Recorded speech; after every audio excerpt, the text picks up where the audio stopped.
If only you hadn't looked back. Though it was autumn, the day had seemed long, and the brief walk towards home short. As the sunlight began to fade, you and your two friends left the playground behind and trudged reluctantly home, knowing that you would be forced to pick up the games and conversations the next day. That next day never came. If only you hadn't looked back, but you had. Turning just for a moment, you had glanced back towards the tree line, seen the fingers of their branches clawing up towards the sky, and behind them, the figure. At first you'd thought you must be mistaken, that your eyes in the hazy blur of twilight were playing tricks on you. But no. When you looked again, he was still there, taller than any man could be, thinner even the willowy branches that extended ever upward from the trees. He loomed in the distance like the shadow of some horrible, dark truth, and you knew instantly that you had to look away, that if you didn't tear your eyes from that blank, featureless face, soon the blank would wash over you.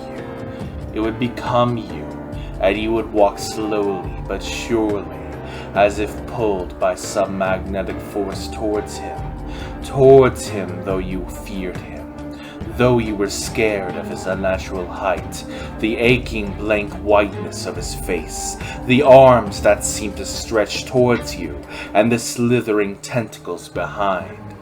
You turned, screwing up your eyes, willing yourself not to look, not to see, not to give in and go to him. You screamed to the others, telling them the same, telling them not to look. But as you open your eyes, you realize they have already looked.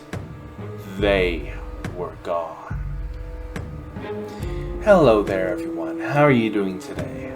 I hope you're all well. Today we'll be reading the Slenderman creepypasta. Now, if you know anything about creepypastas, you'll know he's something of a cult classic, but I'm not sure you've heard this specific tale about him before. If you enjoy, like, subscribe, leave a comment down below, and all that other stuff. Now, without further ado, let's get started, shall we? Walls. White walls. White padded walls. Day in, day out. White padded walls. Let me tell you why I see these white padded walls day in and day out. I am, or at least according to several doctors, certifiably insane. Hallucinations, paranoia, schizophrenia, multiple personality disorder. The list goes on and on. I was a normal working class man, living the American dream. I had a wife and 2 children. My income was high and my debt was low. I had it all. And then things started to go wrong. They started to go into a direction I couldn't even fathom. My wife and I had always wanted to go to the British Isles for the longest time. The money wasn't there. It took 7 years and 2 promotions before we could even think about going there realistically. Anyways, after months of careful planning and preparation, we were on a plane flying over to the Atlantic Ocean. Just me and her, no kids, no job, nothing but beautiful scenery and relaxation for 24 straight days. Fast forward a week, having taken in many of the big city sights, we decided to see some of the smaller places out in the countryside. We packed a small bag of essentials and took a cab into the rural side of England. This is where things started to go wrong. Not the whole world is coming to an end wrong, even though it felt like it. Just flat out, plain wrong. We came across an old tailor in a moderately decorated cabin. He said he had been making suits for over 65 years. My interest was piqued. I decided to splurge a little bit and buy one. Nothing beats the craftsmanship of a home-tailored suit. After paying for it and calling for a cab, a picture on the wall caught my eye. It was old, black and white, mid-50s. It was a very tall and very slim-suited man, standing on a grassy plain. His face appeared to be smudged out. It was old. I didn't think much of it. Even so, something about the picture was unnerving. It gave an odd vibe. It felt almost menacing. I inquired about the photo, but the old man refused to talk about it. And that just added to my mental fire. Days upon days had passed.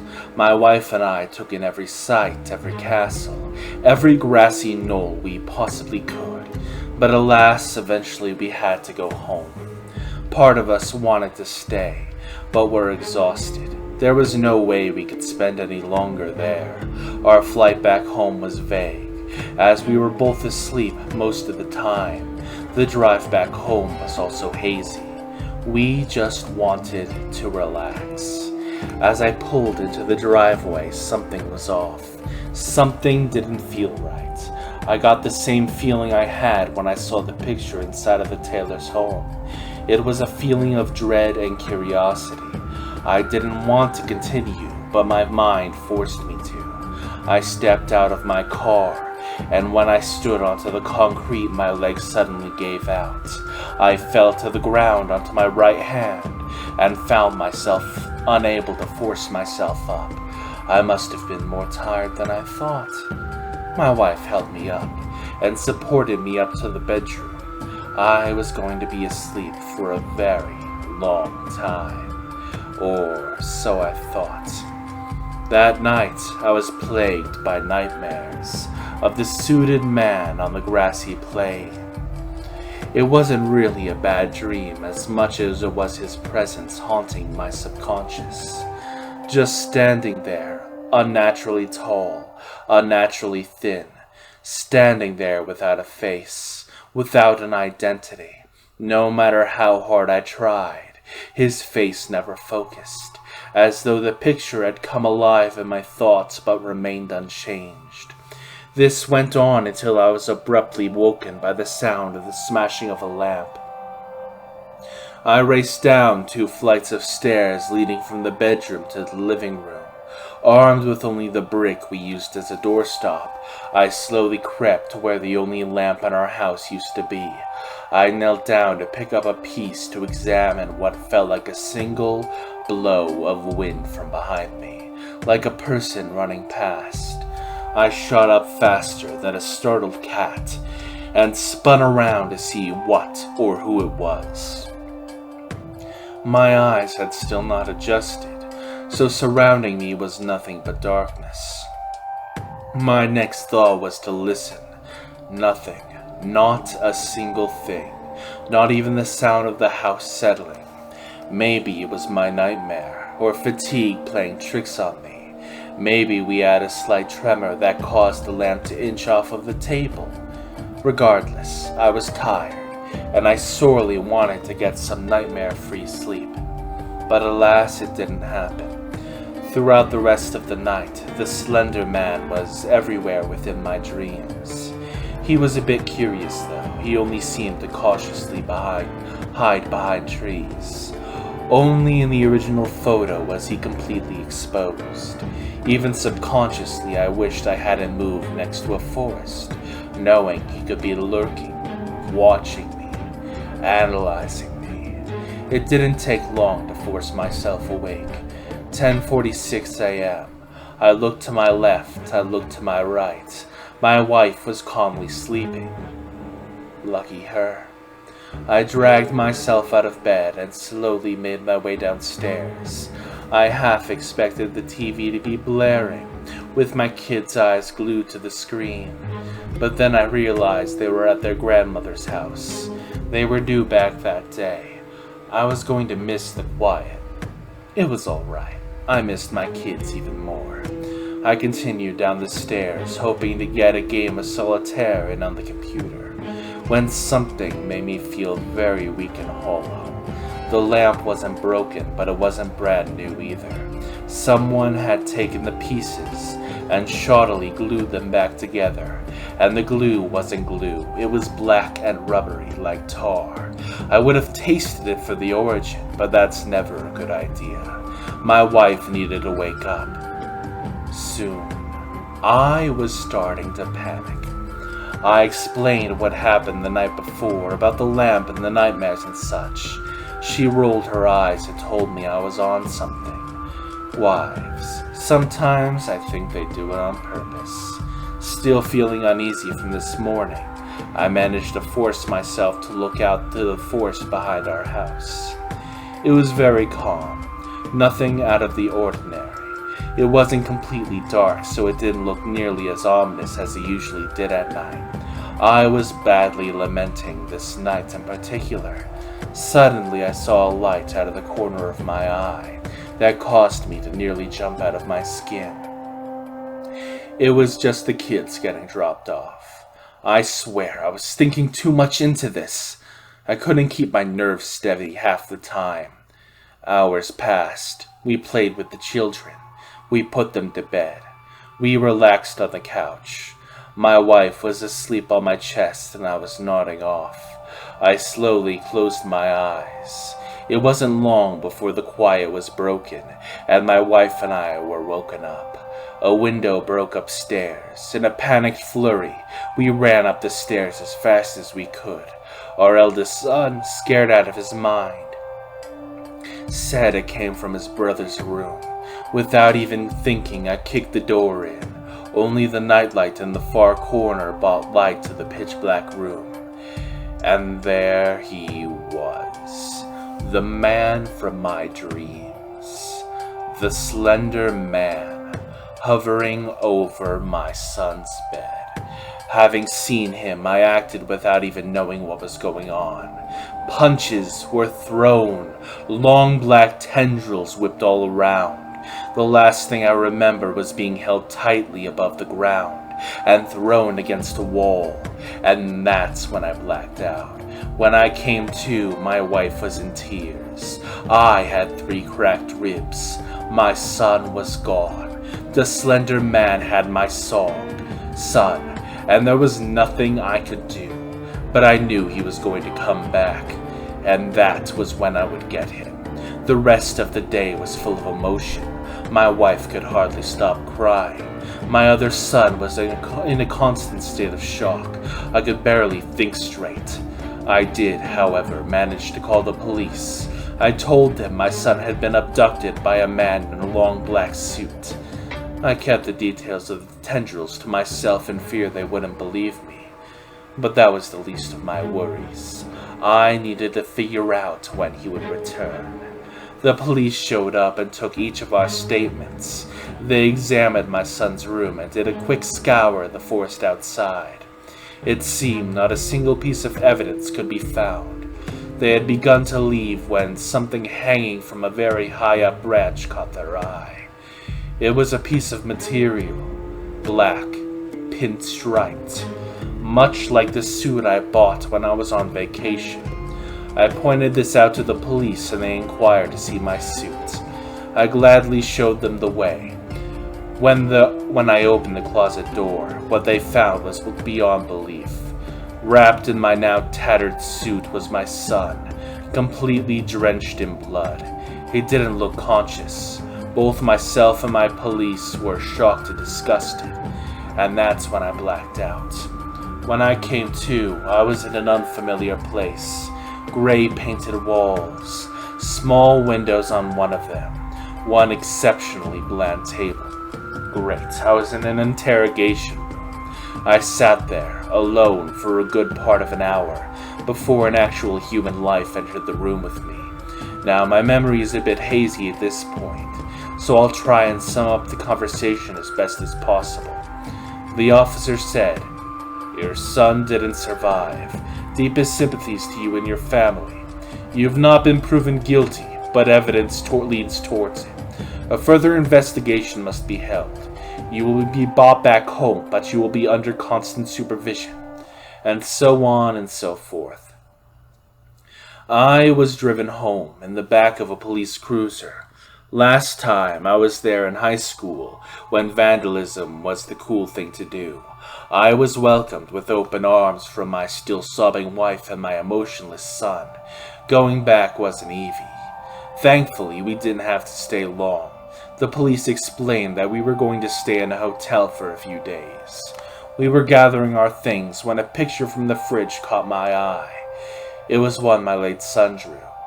When I saw it, my heart nearly stopped. In the cutest crayon drawing you can imagine, my son was standing next to a tall, faceless man in a black suit. I made sure no one was around to see me stuff it in my pocket. The hotel was what you would call normal, except simple wallpaper, 2 twin beds, 1 TV, cheap flowery design on everything else. It would have to do since we were stuck there. We settled in, placing our stuff and lying down. I, on the other hand, went to the bathroom. The only place I knew was private. I locked the door and took the picture out of my pocket. I scoured the page for clues, but to no avail. All there was the crude drawing and his name scribbled into the bottom corner. The thing that unnerved me the most was the fact the slender man had no face. No identity, not a single outstanding feature. It rattled me to the core, but I'd had enough stress for today. I needed sleep, badly. The night was rough, but I still managed to fall asleep. Not a single dream with the slender man either. Then a banging came from the door. Being half asleep the whole time, it scared me. I turned to my right. It was 5:14 a.m. Heads were going to roll. I dragged myself out of bed and very slowly opened the door. It was the police officer that drove us here. He had a look of panic on his face. He said my son was missing. Nothing clicked. It took me a minute to wake up and grasp reality again. My son's body was missing, snatched right up from the hospital. But this time I knew where he was. I had to get back to the forest. I had to find the remains of my suit. It was the only way to stop the slender man. But I knew it wasn't going to be easy. I had asked the police officer if he could drive me back to my house as I had forgotten something. He pondered for a moment, then obliged. This time, I had been allowed to sit in the passenger seat. The ride there was quiet. I tried to get some sleep. He didn't start any conversation. When we got there, I was careful not to make sure no one else saw me. I entered the house through the front door and quickly escaped out the back and headed for the forest. It was still very dark out, so traveling the heavily wooded area was not easy. The only light that came through was that of the moon. So I walked almost blind, hoping to find some scrap of my suit. It seemed to be impossible, until amidst the darkness I saw a scrap of paper.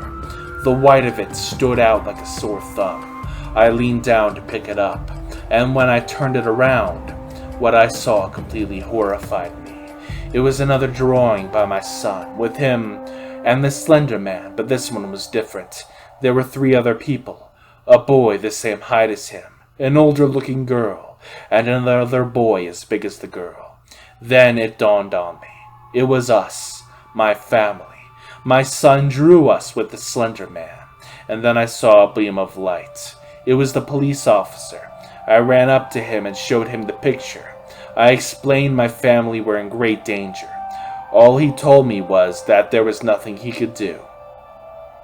He said we should go back to the car and back to the hotel. A million thoughts ran through my head. Should I concede? Should I resist? What I did next is peanuts compared to what was about to unfold. But I didn't know, and looking back, I didn't want to. I gave in to the police officer's request and headed back to the car. While he had his back towards me, I picked up a stone and brought it down upon his head. He staggered a bit and fell to the ground. I took the car keys off of him and ran towards the car. It was still dark. I needed to get back to the hotel. I screeched to an immediate halt in the hotel parking lot and ran towards the door where we were staying. I swung open the door to behold the one thing I was trying to prevent. Amidst all the blood that painted the room were 3 bodies making a circle around the slender man. He turned and looked at me. His hollow, non-existent eyes stared at me, deep into me. Emotions I have never felt before, emotions without names, filled my brain and body.